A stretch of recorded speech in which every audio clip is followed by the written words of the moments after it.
siis on joukkion. Koulun joka kerrosluokka käytävä, sinne voisi joku vaikka eksyä.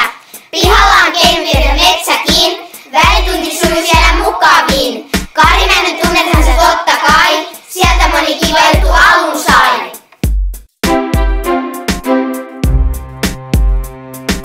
Wow, me yhdessä ollaan. Wow, tällaisina.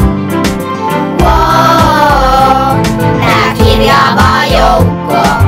Wow, kurittua.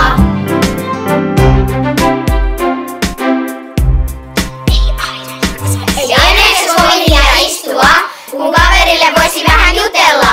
Mut oppiminen kiva on ja oivallus, kiinnostaviin asioihin sukellus. Opettaja